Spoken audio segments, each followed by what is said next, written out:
A new resurgence of talk about race realism and the book called The Bell Curve and, race and IQ and all this stuff. Now, what you're going to be seeing is a little clip that I found of Secular Talk's Kyle Kulinski talking about Charles Murray's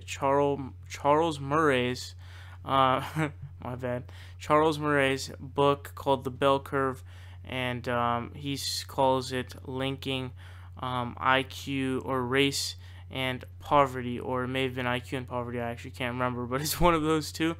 Check it out here. There's a book that the right wing has held up as their main intellectual argument for their worldview, and I think it's fascinating and worth diving into. Now, I know just based off of that, it seems like it's a very broad thing I'm saying here, but let me give you some more specifics. Charles Murray is the author of a book called The Bell Curve, which attempts to link race and IQ. Well, he released a new book last year that goes even further than that. The book is called Coming Apart: The State of White America, 1960 to 2010. And his argument is that economic inequality is due to the fact that the poor in the United States have left traditional values of religion and marriage and hard work, and they're just dumber, and that the rich have embraced those values and that they work harder and they're just smarter. So the part that annoys me about the book is that it masks itself as science.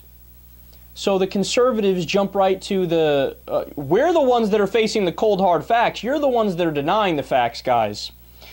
And it finally hit me when I was reading about this.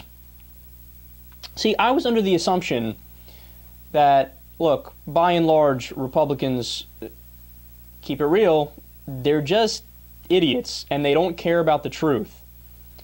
But in reality, after reading about this, I actually think the opposite is true. I think a lot of them care about truth, but they're just misguided by junk science like this.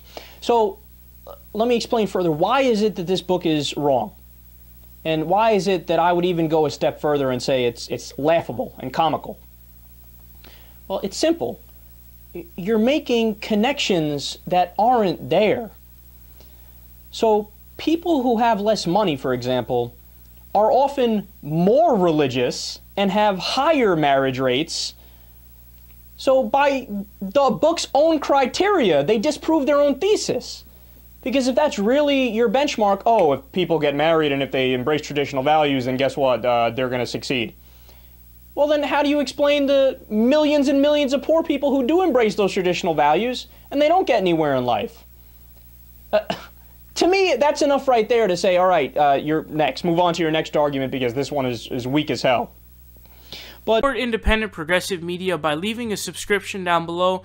Leave a like and share the video. Help us out on Patreon, or you can donate in other ways.